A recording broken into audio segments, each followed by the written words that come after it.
Welcome back to the Sports Block Home Edition. I'm joined here once again by the dynamic duo of Ryans, Ryan Magnuson and Ryan Grover. Welcome back, fellas. Welcome. Well, I Thanks, can tell baby. from that excitement how excited you are, like we all are, about tonight's guest. So we'll go to a break, and when we come back, we'll be back with tonight's special superstar. You're watching the Sports Block. We'll be right back.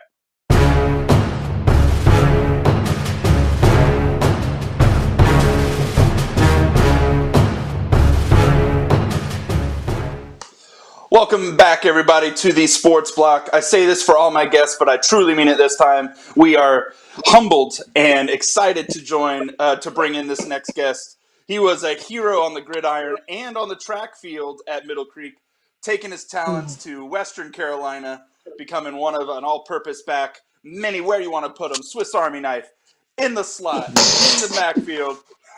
Did damage in the spot now. And he is now the running backs coach for Guilford College. Mr. Nate Harris. How are you doing, my friend? What's up, man? What's up? That was a dope intro. Appreciate that. The best. Only the best for Sports Block and We've shared many a game together, and I feel like I can insert like that if I can. Yeah, good times. Yeah. Yeah, man. For sure. How's life, man? Life is good. Just trying to figure this COVID stuff out like everybody else. Yeah. And just trying to take things day by day. So. Yeah.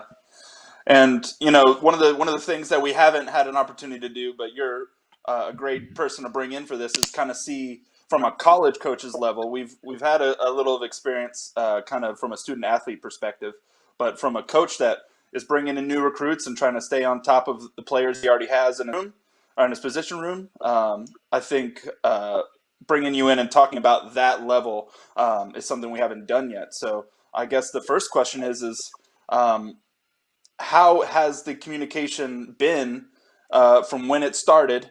I mean, it's gone through spring training and spring workouts, and now you're kind of left in the dead period. Where you kind of stand with all that? I think, just like any other profession, it's kind of if you let it, kind of worries you, because it's the great fear of the unknown. But I'm optimistic that things will get back on track. From all I've heard, a football season will happen. It's just a matter of will it get pushed up, will it get pushed back, will the season shorten. So I'm optimistic. I know the academic side of things for the college I'm at, they're going to open up on time. So now it's just sports. Everybody needs sports. Everybody's dreading not having sports now. So I think everything's going to work out. I don't think it'll be gone by the time the season hits, but I think it'll be tamed enough for us to move forward. So yeah, and to hit on that, where were you guys at in your kind of build up to next season? I mentioned spring workouts. Kind of where were you at with that? Had you already started? What was that like? Yeah, so we are allotted 14, 15 practices. We actually had a plan where we were going to do 7 and then spring break. So what happened for us, we got 7 in, which some schools didn't even start spring. We started spring ball early. Last year, that time, we hadn't started spring ball. So we started early, got 7 practices in, and then we allowed the kids to go home for spring break. So they had a week spring break. And during that week, our president initially was like, well, yeah, y'all just take an extra week or 2 at home, and then we'll bring you back. And then the dominoes started to fall, and before we knew it, the semester was canceled. So at least we got through half of it. Side note, and it was a big spring for a lot of us, including myself, because you introed me as a running backs coach, which everybody knows, and the website says that. But actually, behind the scenes, my head coach actually pushed me over to defensive backs, which, as you guys know, I have a background with that from Millcreek. So I got 7 practices in with the returning defensive backs, and we were on the roll and picked up momentum, and then things stopped. So that's what I get for trusting the school website. I knew you. They haven't changed it. It's not public. It's not public knowledge. I guess it's not a secret either. But yeah. Is that a full-time switch, or are you still going to dabble with both? No, defensive backs permanently, which I'm excited about. You have to interact with more guys on the football field at one time. It's I cut my teeth into the coaching industry, coaching defensive backs at Millcreek. So that's cool. And then another cool aspect is I'm getting the chance to coach directly a Middle Creek alum, Darnell Jones, who graduated 2 years ago. I actually coached him at Middle Creek. I was his DB's coach at Middle Creek. So it's a reunion. Yeah. It's a cool experience. That's cool. So man. Nate, you mentioned the coaching days at Middle Creek, and we talked about it a little bit, but so yeah, rewinding a little bit years ago, I came back to watch a football game at Middle Creek, and I ended up watching you on the sidelines more than anything because you were that entertaining. First of all, I didn't know. I had no idea you had that vertical because it never came out that much. And I was impressed with the vertical, first of all. But I mean, all jokes aside, you could tell that you cared, not only about the team but about your core group of players. Every time they came off, you could tell whether it was positive or constructive. You could tell that you supported them, that you loved them, that you were there for them. Can you talk a little bit about that and your overall coaching philosophy and that first coaching experience at Middle Creek?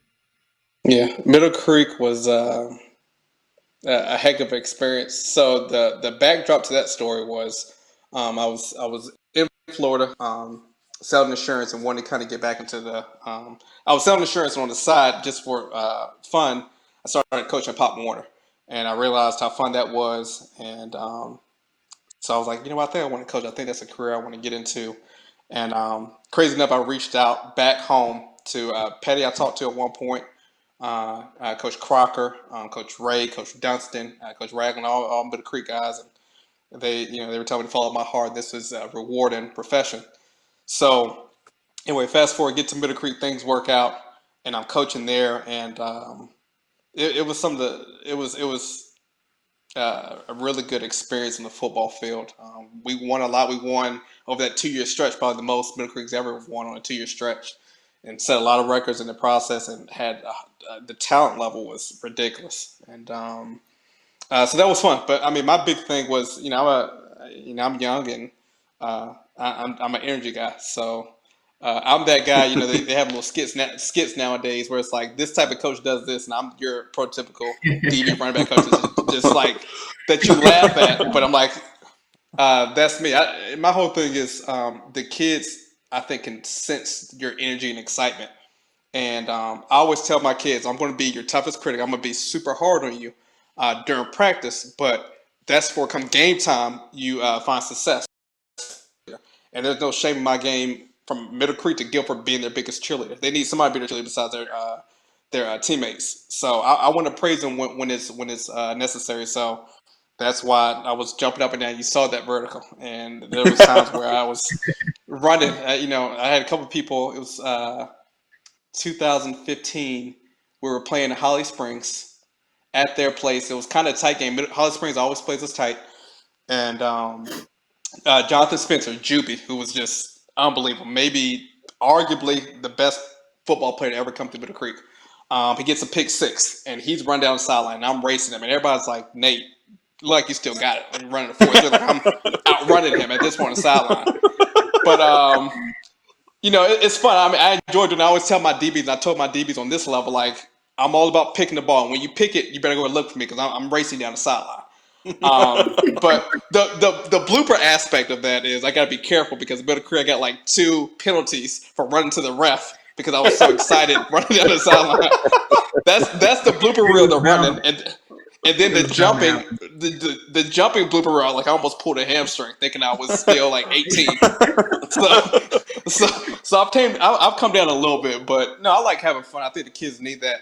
I'm big on showing tough love. That's what my parents raised me on, and teaching them things about life, and I think that's what we're here for. I want to show them love and compassion because they might not get it from other places. On the high school level and college level, there's some kids who don't grow up with dads or positive male figures, So I think that's to me. I got into coaching because I want to positively influence the youth, and I don't think there's enough males, let alone African American males, that's doing that. I mean, there's people out there, but I want to do my part in America. Obviously, I can't change the whole, but to do my part to help influence these guys, and it is rewarding. It is rewarding when people say thanks. I appreciate you, or it really means a lot. You know that that's kind of my big thing, doing that, and then also from my experience, at Western Carolina, I don't know if I got that. So sometimes with parenting or teaching or coaching, you want to do the opposite of maybe your experience. And I had some really good coaches there. And then I had one coach that kind of rubbed me the wrong way, and it just stuck with me like my whole career. And he made me feel 2 inches tall, and there was no love and compassion. And I was just like, I hated that feeling. I never forgot that feeling. And I was, I promised myself if I ever got to coaching, I wanted to do the opposite. I wanted somebody to feel bigger in life. I wanted somebody to feel that love and that compassion. And so that's kind of why I do it. Yeah, Nate. So, rewinding back to your playing days now too at Millcreek and in high school. I mean, a lot of people remember you. Most people remember you as a running back, but to me, you're always going to be a DB. You're going to be a cornerback because those are my memories of you, right? So I was a year or two ahead of you, and you were one of the only people I ever seen in my life to volunteer for scout team running back because it's kind of suicide, right? You're running behind guys that aren't offensive linemen. But I remember you volunteering for it. But I also remember, so I'm pretty sure either my junior or senior year, your practice cleats, like you were missing a bunch of studs on your practice cleats, right? Yeah. So every time you went to make a cut, you fell. And I didn't know if you didn't want to get hit but in my mind, I'm like, man, Nate running back. He can't play running back. I had no idea you were, basically ice skating out there. You weren't using real cleats. So fast forward then to me coming back to Millcreek to watch the year after to watch you play as a running back. I was just astounded, man. It was crazy that progression. So talk about that progression from being a DB to carrying the ball like that. So yeah, I'm obviously a DB at heart. I played there all 4 years. Everybody kind of remembers Nate Harris, the running back, but they need to remember I was a cornerback for 4 years. And I take it with a badge of honor that my senior year, I was the only person to start on both sides of the football field. And I would ask Coach Crocker, like, why does more people do this? And even after the fact, when I came back, and he's like, man, it's tough. He said, you remember those days? And I do. It is tough. I mean, there was a lot of fourth quarters where I was cramping because I just was exerting so much energy. Now, your recollection of scout team running back. Don't have necessarily the same recollection, but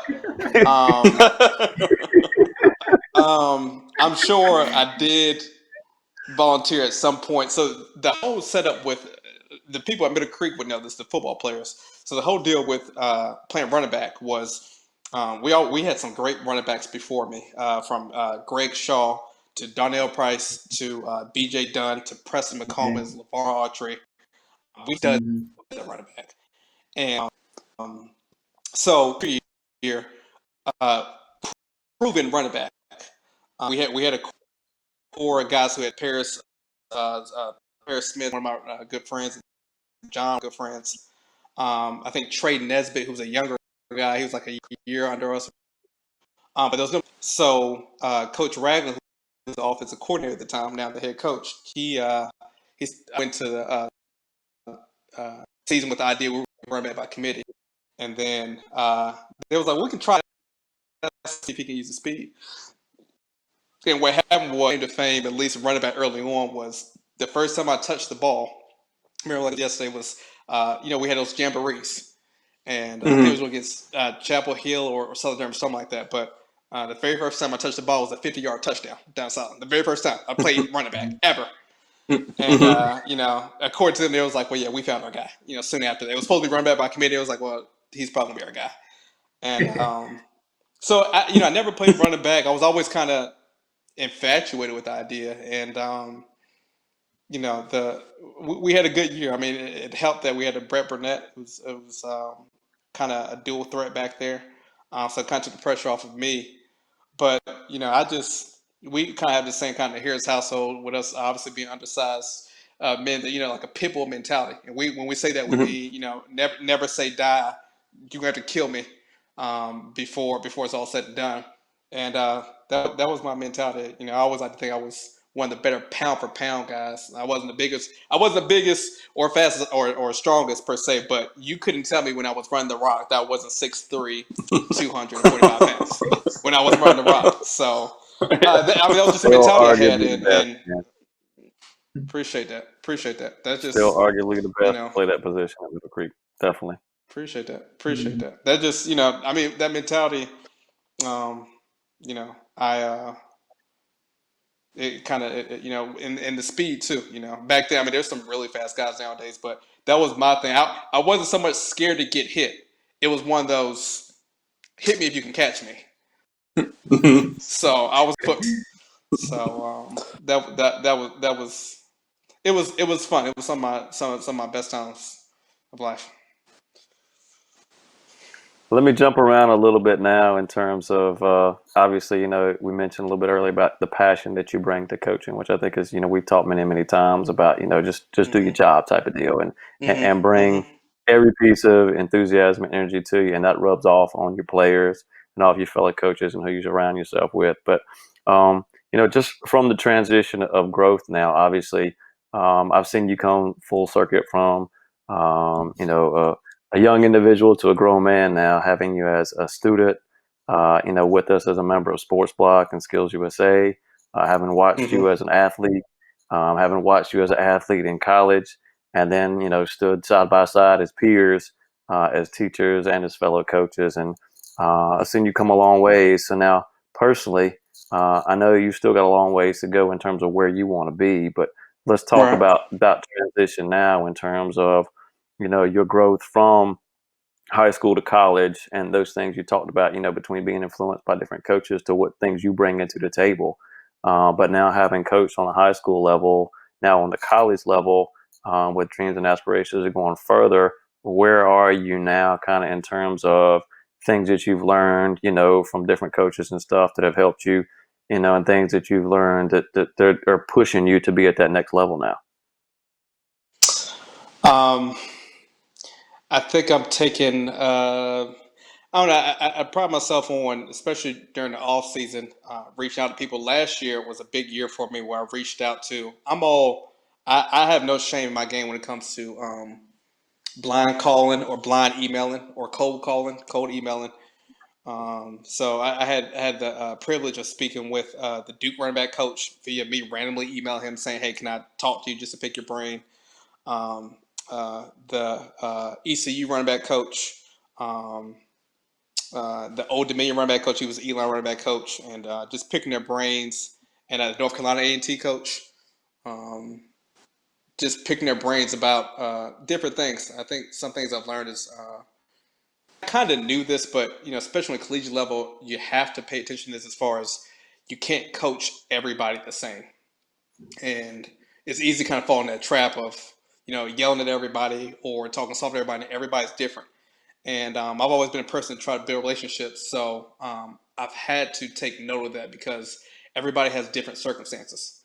Some people don't have fathers in the home. Some people has a relative back home that's sick. Some people are going through girlfriend issues. Some people just learn a little bit slower. Some people need you to be very vocal and very very aggressive with them. Some people needs maybe more positive reinforcements, more pats on the back, more soft spoken tones. So I think that's one of the biggest things I've learned from high school to college is dealing with everybody differently. Putting work into your craft is another thing. High school, it's kind of similar to the kids in the sense of you think you got it, you think you know it all, you think, well, my way will work, and you haven't done enough research as far as um, there's different ways to skin a cat. So I pride myself on that. And this year, I plan on doing that now, especially with the transition from defensive backs coach. Um, I'm reading a little bit more. I actually just finished up today for the second time reading. Matter of fact, Phil Jackson's 11 Rings, so I think is arguably one of the greatest coaches of all time. In any sport, just getting different concepts and different ways to approach certain situations. So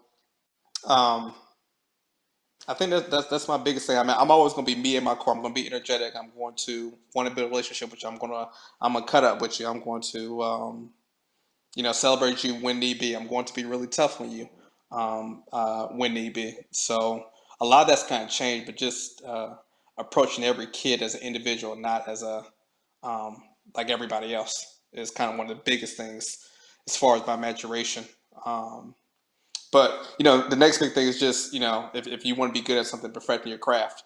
And one thing I learned from one of my favorite athletes, God rest his soul, Kobe Bryant. One thing that you hear people saying about him is like he wasn't scared to ask questions and reach out to the people who's done it already and achieved certain levels. So that's kind of me. I'll cold call you or I'll email you and call you if I can and try to pick your brain because I want to ultimately.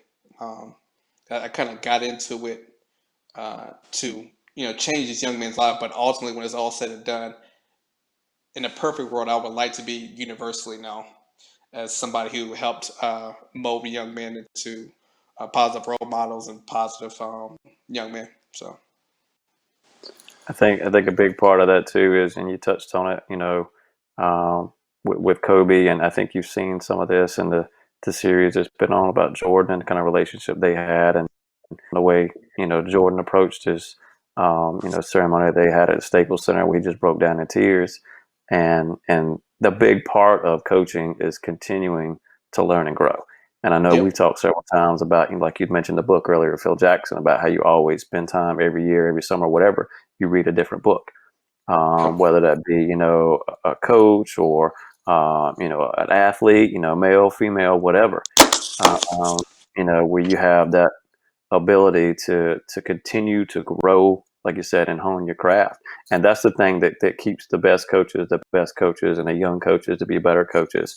Obviously, you get a lot through experience, but you learn so much through talking to other people and reading about other people, and like you said, really honing your craft. And I think that's a great asset that you showed very early on, and just continue on that, and you'll get a lot little snippets here and there, man. It's kind of like those quotes I'll send you that I get, from the 5-star emails and Mm-hmm. stuff. And Legit. those Yep. little pieces, man, make the biggest difference. And Yeah. you talk about influence people's lives. That one little quote, that one little saying that you pick up somewhere will make a huge impact on somebody down the line. Yeah. Yeah. It's Yeah. I mean, it's you're, and I tell you what, and this is coming. Okay, so let me try to dance around this. This is coming from a fan who's a fan of a particular North Carolina school, one of the big three, North Carolina. That's not NC State. Um, I'm saying this to say a coach from a rival, which is Duke. So you can read between the lines. I love his quote. He's like, you've never arrived. You're always becoming. And I think that's a great quote to live by. This, there's still work to be done. There's still knowledge to gain. There's still lessons to be learned. Still work to put in. So, I heard that like 2 or 3 years ago. And I was just like, that's awesome. So that's what I try to do. I try to continue to learn and continue to find ways to better myself. And still, again, I'm still the same that you guys, as far as joking around, like to have fun and try to keep in touch with people. I know that's a big thing. It's talk about networking, but to me, it's a little bit bigger than networking. But it has helped me out. I mean, I think when I got into coaching, the fact that I kept in touch with Coach Petty and Mr. Maldonado and Coach Dunstan and Coach Ray and Coach Ragland, that helped me out. That kind of made things a little bit smoother when I was ready to transition. I'm like, oh yeah, we can vouch for him because we talked to him. So yeah, all Yeah. that. To piggyback on Honest Abe's line of questioning, um, Hey, He I'll did be it. hitting Broadway when it opens back up, buddy. 4 and 7 years ago, our oh forefathers. my Just goodness, need my hat, man, and I'm ready to go. I Oh my mean, gosh. never shave your full mustache off again. But But to Look, kind I'm of going piggyback, to sides next, man. So I'm going for the straight Billy Goat look next time. No, no. I mean, yeah, I mean even that looks better, but but to follow up that line of questioning, I want to kind of flip it on you a little bit. Obviously, you know how to communicate and communicate well with your student athletes. Are there any things that you feel that you could be doing or are doing that you're planning on doing, wherever you are in the process, to kind of keep that relationship, those lines of communication open during this time where not necessarily you can have the type of access that you ultimately kind of need to help build a team and build individual skill groups and players and staff and all of that fun stuff. Can you just kind of walk through what that kind of looks like right now? Um, so for us, we're kind of like the next college utilizing Zoom. Um, Mm-hmm. so I'm big on that. I'm meeting with my guys weekly, and it was kind of chalk talk for a week, and then this month we'll kind of watch film of the good and the bad of concepts in our playbook, and then we'll start maybe scouting our first opponent here in 2 months. But that's what we're doing now. So after the coronavirus hit and everybody was out, so every week I was reaching out to my guys twice, once via text and once either via phone call or FaceTime. And it literally Mm-hmm. was 3 or 4 minutes of, hey, how you doing? How's your family? Is everybody safe? Everybody healthy?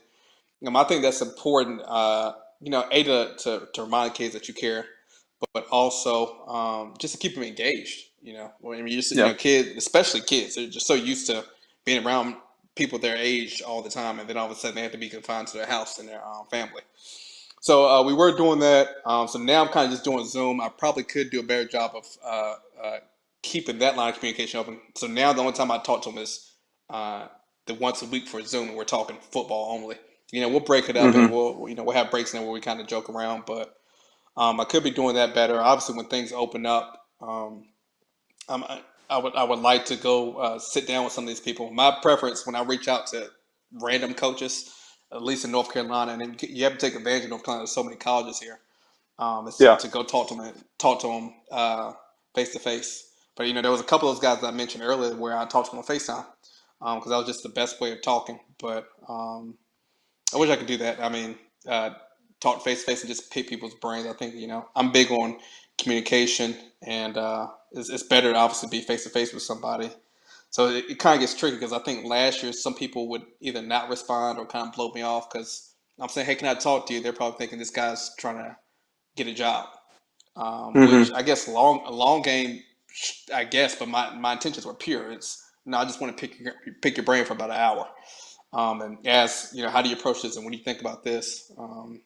So I'm hoping to meet face to face here pretty soon with the kids. We're talking weekly. I'm checking on to make sure everybody's okay, um, and I'm continuing to read and try to find different ways to improve my coaching, um, how I approach coaching. And you kind of gave us a quick little guide timeline in your question your answer, excuse me. Um, you don't know exactly when school will be back, but you know it will be back. What does that look like for student athletes, especially in fall sports, right? So, I mean, the first game is what, the first Saturday in September, I'm assuming. Yeah, So, yeah. so, so going from that game and kind of scaling back, when you might not know this question yet, but when's day one for you guys coming back? So for us, this affects more. You could say everybody, but especially the higher ups, Division 1, Division 2, especially Division 1 because they have their kids on campus, whether they're taking school or they have like organized activities that maybe the coaches aren't part of, but that they're doing. Division 3, this is like another summer for us for Division 3. A lot of Division 3 schools, because it's not a scholarship, we don't have the funds to have you on campus or at least pay for your schooling. So a lot of times during the summer months, we don't have any physical interaction with our kids. So this isn't Mm-hmm. really affecting us too much. Yeah. It affects us in the sense of we haven't seen them for so many months. The June, July isn't affecting us. It's just we haven't seen them since March now. So I think we're on schedule. There, like I said, there's talks about maybe pushing it back or pushing it up. for Division III, the regular season consists of 10 games. Division I think it's like 12. Division II is 11, 10 or 11. Then Division III is 10 regular season, then playoffs. So Mhm. for us, that first Saturday, we're going to plan to get to rocking and rolling. But I mean, there's a chance we have to cut out non-conference, but we only play 2 non-conference games, so we're not losing a Yeah. lot this season. It'll turn to an 8-game season instead of a 10-game regular season. So we're just pushing along as if everything's going to be on track. I think the worst thing to do is to act like it's not going to happen and then take a break or get sidetracked. So we're Right. pushing along as if these kids are going to report, and I can't remember the exact date, but it's like the second week in August for camp. So we'll have 4 Sure. weeks to get them ready, which is typical for Division III. It's just that unknown factor of are your kids, and we have every belief to think that, or every reason to believe that our kids are doing what they're supposed to do because we sent them like workout packets and workout instructions. But I mean, we won't find out until you get there out. And I not threatening, but I warn my kids: you can fool me and your teammates, but when your butt get back to school and we have that conditioning test, we'll find out. We'll find out. We'll find out. You can tell me, Coach, I'm doing it okay. All right. I'll take you for your word. So you can't, it doesn't lie. The workout won't lie. The work you put in won't lie. It's going to come out one way or Right. another. You're throwing up after the second gasser, like, okay. Right. All right, bud. Yeah. Go, Yeah. go water up and watch the starters. So, Right. So one thing we've talked about pretty much every week here has been the possibility of athletes having to play without fans in the crowd. And it's a strong possibility for a lot of different athletes out there. To rewind it once again for another bit of nostalgia, when I was at NC State, I think my first or second year, probably would have been my second year, I guess, watching Western Carolina come to town. And me being in the student section and actively and loudly rooting for you every time you touched the ball got a little dangerous for me in the crowd, but I don't regret it. dicey. Yeah. But I bring that up just to say that you've played in some tough environments, man. I mean, that was a rowdy crowd. I remember that crowd to this day. So you played in front of a lot of fans. Can you even visualize what it would be like to play a real game like that with silence out there? I'm dreading just the thought of that. Yeah. And on our level, I'm not going to front like obviously, whether it be in small schools, a small stadium, which means that the fan attendance won't be. You can't really compare it to the big schools, but I mean, we might as well be having a scrimmage. Basically, it's going to be glorified scrimmages that count. Yeah. And you put your game jersey on. Scrimmages, you don't put your game jersey on. So you put your game jersey on, but it's just, I mean, it's not, just like you hear the professional athletes saying, it's not the same like that. The fan experience brings the game to life. Like you want to play for it, you feed off that energy. I just, I sit there, you speak of that, and that was probably my favorite, or maybe second favorite experience in college. As far as being at a big school, we played Florida State my freshman year, my second game my freshman year. NC Vanderbilt my second year, NC State my junior year, and then we played Georgia Tech. So I'm just trying to picture being in one of them stadiums and there's nobody there. Like, get out of here! Yeah. Like, it's not it's not happening. Right. So it's weird to think about. I'm about to see. Here's the thing, and our head coach kind of hit on the head. Those are going to really affect the stadiums that have 70, 80, 90, 100,000. I'm on Division III level. Like, let's be honest, it's not that many. So it might not affect us as much in the sense of we might have our normal turnout because we don't have the threat of 50, 60, 70, 80,000, Yeah. So it might not, but I mean, just to answer your question, that, I mean, all of us have played sports at some point. It's going to be tough to get going. But to take a line from Coach Saban, who's my favorite coach, college football, you have to have an internal. That's why you have to have be internally motivated and have an internal score clock. Because anything external, you're always going to be looking for something extra, right? And eventually those run out. So if you're motivated by the fans, what if we get in a situation you're going to go through a whole season not motivated? What if you're motivated by the scoreboard or by the other team's best player? Eventually, that comes and goes. But if you're internally motivated to be the best version of yourself, to do what you got to do to help the team out, I mean, it's you have a better chance of withstanding no fans. So realistically, though, we gotta have fans. Right. Imagine Michigan and Ohio State in the big house, over 100,000 people normally, and nobody in the house. Yeah. How crazy that would be. Yeah. That's that would be weird. I don't even want to visit. It kind of makes my stomach grow. And same here. To zoom it out a little bit, I mean, I know beyond coaching and playing, I know you're a big sports fan. You're probably regrettably still a Lakers fan, I think. So, man. What? Regrettably, this can go for a while. Go ahead. I mean, he now has LeBron. He gets nothing but greatness on his team. It's great. Exactly. He's spoiled. I told him that. I told him that 10 years ago. So we had a time where it wasn't so good. We had a little time there where it wasn't so good. You're gonna act like we didn't go through a 7-year stretch of not making the playoffs. We won't talk about that. People love to talk about all the highs. Okay. How old were you? Okay, so when that happened, 23, that was 13 to what 2 years ago. So 23 to 28, my adult life. Yeah, you ain't look.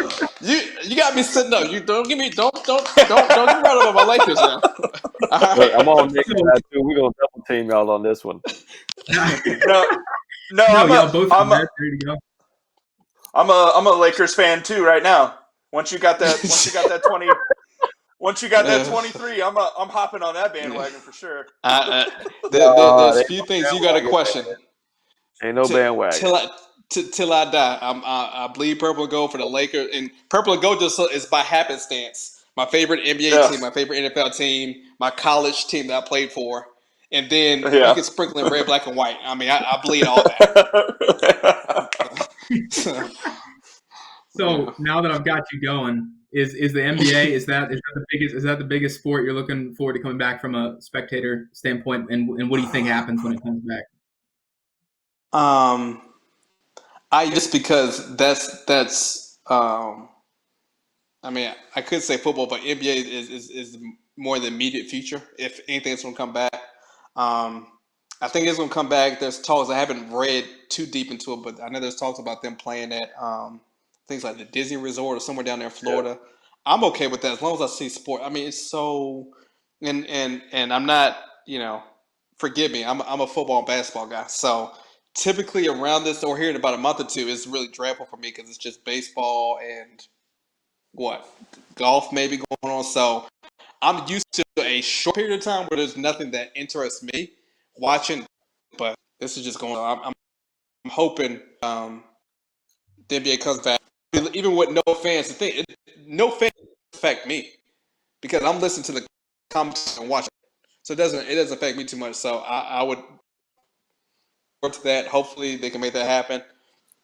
All right, Nate. So let me ask you this. Obviously at a smaller school, we've seen a lot of programs across the country now, especially locally like Furman and East Carolina, that are starting to cut some of their athletic programs. Hopefully that's not happening where you are, but have you heard any talk of any at Guilford or any other areas of schools that you guys play where they might be cutting some of their athletic programs? I think that'll be ongoing. I know our the leaders of the conference are supposed to be meeting here this weekend, so I guess there's a chance for that because small schools there's kind of less funding. But as far as Guilford's concerned, we haven't heard anything. And football is the breadwinner for any school, no matter what level. So I'm not, it's sad, but I kind of worry about football and football only. So I don't envision a scenario where there won't be no football for our school. Let me kind of piggyback off that. We talked about, football being a breadwinner. We had the folks from the Athletic Association on a few weeks back, and we're talking to them, and, everybody agrees, even on the high school level, that's what brings in the most revenue to help support so many other sports throughout the years that don't bring as much in. Obviously, it's a big what if. And, even though we've opened up athletics, so to speak, in terms of what the Athletic Association has said, there still haven't been rules and guidelines down laid, especially to what, the rest is going to look like, whether that be fans, no fans, or whether they're allowed to participate in contact and full play or what. Obviously, going to a recruiting standpoint now, how does that change for you guys if there's no football season on the high school level? You got to go off of junior film, which every coach is different. I don't care for spending too much time on junior film. More times than not, I want to see is it's kind of like, what have you done for me lately? So I want to see what have you done recently. I don't know how much stock you can put into somebody, the junior. Everybody changes from day to day, let alone year to year. So that would be tough as far as recruiting. We have to go off of academics and go off of potential, which is kind of tough to measure sometimes with certain players in certain positions. So that would be tragic if we couldn't recruit off of a senior film.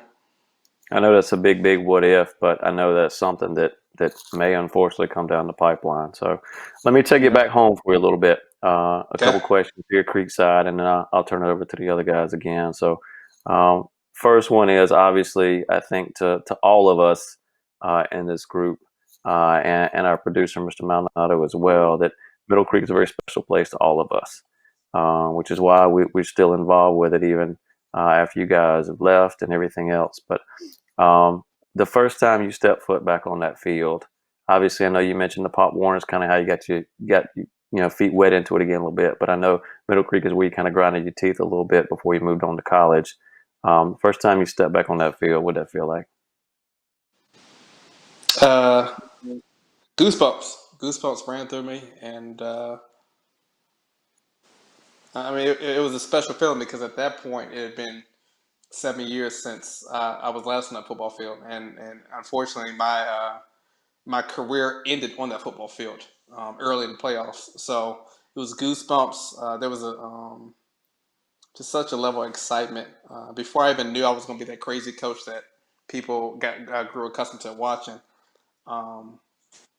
It was a sense of it was goosebumps, but it was a sense of accomplishment for me specifically because A, I was coming back home, and B, this was the start of my dreams. I wanted to, I took the risk of jumping to a coaching for a career, and this was my debut.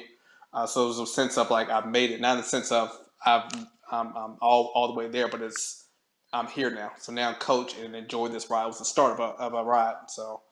I wish I could go back and live that over. But I mean, truthfully, I got goosebumps every game. I mean, playing and coaching at Millcreek is a special privilege. So. Now, we talk football a lot, but you actually coached 3 sports during your time at Millcreek for every year with football and basketball and track. So real quick, I'm going to put you on the spot with this one. Tell me, I know you talked about the play with Juby a little bit, but each sport, favorite moment that you can remember coaching football, favorite moment you can remember coaching basketball, favorite moment you can coaching track. Okay. Favorite moment football. I have 2. I'll shoot to you two straight. The first one was Juby. We were playing Fuquay, and Fuquay at the time was 8-0. We were 8-0. It was 2015. At that time, I think the next year was surpassed, but I think it was like the largest crowd in Wake County history. Both of us were undefeated. Late in the game, Jonathan Spencer gets the ball, takes it down the sideline, and ties the game. We go to overtime. We end up winning in overtime. But just the guts of that kid, just to make a play. We were looking for a play, and to make a play and race down the sideline, that was big. The second one was Wake Forest, which was twofold. Wake Forest last game we did lose. That's the one fond memory of a game we lost. One was with Daniel Jackson, which is still maybe arguably the most clutch, most amazing play I've ever seen in my life. Daniel Jackson blocks a field goal, catches the block that he blocked, and takes it to the house. You talking about a big time player? Daniel Jackson was special. That play, and then a couple plays later, Dominic Sharper hooks up with Shamon Hicks. Literally 2 plays later. So Daniel Jackson scores a touchdown. We kick the extra point. On the kickoff, Davis runs down the sideline or runs down the football field, forces a fumble on kickoff. We get it. Dominic Schaffner connects with Shamon Hicks.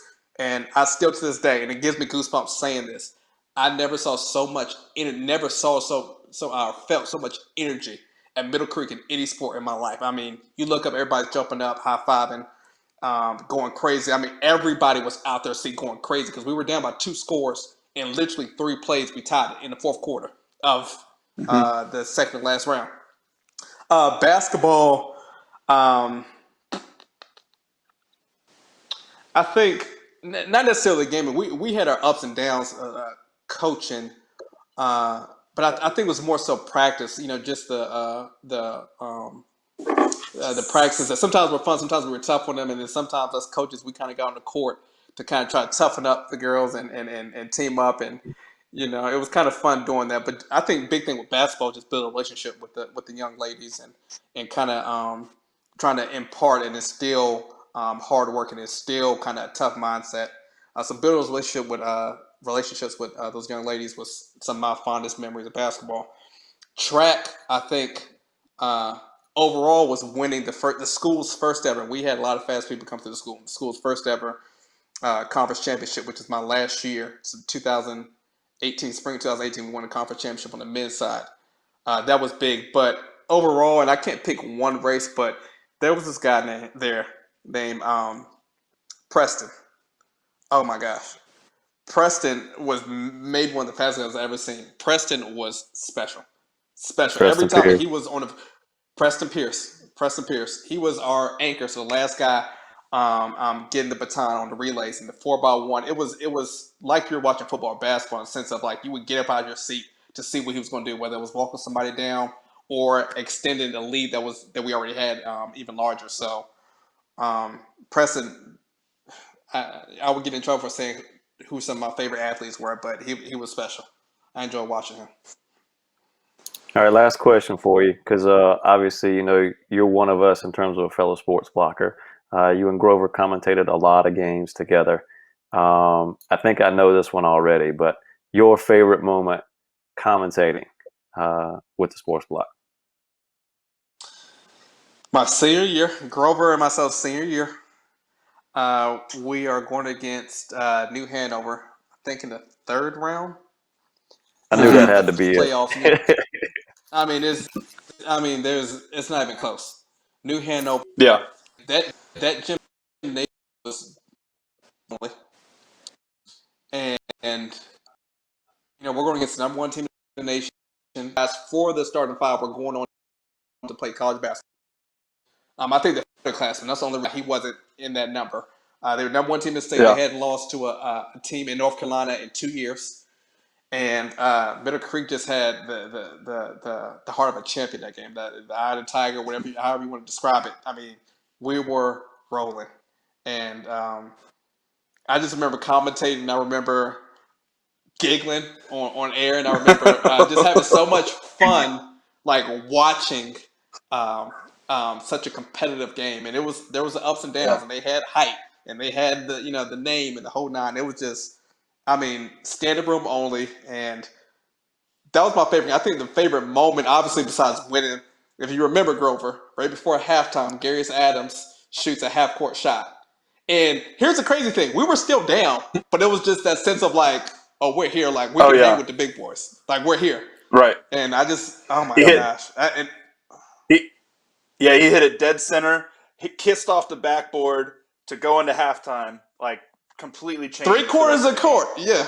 That gave us momentum. And then I just remember after the game celebrating. I'm friends with one of those guys. I'm friends with a lot of them on Facebook. One of them is Bryant, who's our tallest guy. Mm-hmm. And he just posted a picture, if not yesterday, the day before, of all the guys after the game. My voice is breaking. I guess I'm 13 again. After the game. And, just everybody rushes the floor, but all the basketball players were doing this. You would have thought we won not a state championship, like a national championship. Like, everybody's like, yeah, we won. But it was a cool experience. It was an awesome experience for Millcreek as a whole, like the community. Yeah. I think before Ryan wraps this all up, I just remember obviously the half court shot, the drive, like them pushing forward the whole game. I don't think if we led, it wasn't for a very long time. And I just remember the game ends and Maldonado won't let us go celebrate until we do the close. And so That's right. I just That's right. yeah, I just remember going, and your final is Millcreek 50, and then we just throw the mic. Yeah. Maldo was like, "Yeah, I know y'all excited, but let's be professionals." And we're like, "We're kids. Let's go have fun." So, we're the only two sports block people that wanted to call the playoffs in the first place. So if anything, he got. I wanted. Oh man. Anyways, we could go down memory lane for a while. Somebody made a short film of that. Brandon right Aaron after did. that, Brandon Aaron. I just remember here they had a clip of Kip Kelly. I don't know if he was narrated or he had a clip like. I wish I could get my hands on that. I'll watch that again and probably still get goosebumps today. I got it. I'll send it to you. Hey, send it to me too. I got it. I'll send it to you. Yeah, that's right. Sweet. All right. Well, Nate Harris, sir, thank you for joining us tonight. If we could have you on every week, we would. But is there anything else you want to say to the sports block community or anyone out there? Yeah, sports block community. I think these kids have taken the baton and just ran with it, and have done a tremendous job. And it helps that you have two of the best in the state, and Maldo and Petty kind of to spearhead them in that direction. But I mean, they've taken it and ran with it. So I want to commend them, commend you two, obviously, for having the idea and having the fortitude to not only start this but to see this thing through. And you guys have launched a monster. Not just in the Millcreek community, but North Carolina, and change the whole game as far as making it possible for high school students to say, be a part of a broadcasting crew. So kudos to you guys. Other note, outside of the sports block, Petty, man, I want to shout you out and say how much I appreciate you. So I talk about the people I call and get into this profession, and you were one of them. And I just appreciate you being a mentor and a friend, and not steer me the wrong way. And what people don't know, me, we talk about it, is when I was a senior in high school, you always said, if you ever get into coaching, you got to spot my bench. And I mean, that just means the world to me because you saw something in me as a 18-year-old knucklehead that would eventually turn into my career without, how I put food on the table. So I want to salute you and say how much I appreciate you. And the guy behind the screen, man, he doesn't get enough credit, Maldo, as far as just keeping things afloat. And he's been instrumental as a peer when I was teaching. So thank you, Maldo. And both of you guys were instrumental in my capstone project in grad school. If I had never read to you guys, I probably don't get my master's degree. So thanks again for that. Well, we appreciate you too, man. You became family very early on. Just like those two guys up top there, and you guys are all part of our family, and we love you, man, and we're always here for you. You know that. Love. All right. With that, we wish you the best of luck this upcoming coaching season, Nate. And we're going to head to a break now. You're watching the Sports Block. We'll be right back.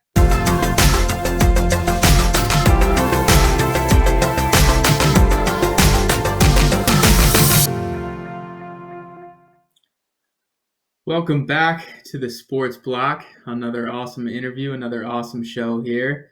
Guys, any final thoughts on the show here? Yeah, I mean, Nate Harris, what else can be said? I mean, we've spent a lot of time with him, and he's been, even in his young career, been able to climb the steps at Millcreek and back into the college game. I thought he brought a lot to the table, and man, I could talk to him forever. Yeah, I agree. Just always great to hear from Nate. Just, fun young man, been a part of our family for a long time and always will be. And always great to catch up with him. And just so proud of him and all the success he's had. And like you said at one point, Grover, who knows where he's going to end up coaching career-wise. I mean, down the ladder, we know he's climbing the ladder. We know he's going to do big things. So we're always going to be watching his career closely and rooting for him. For sure.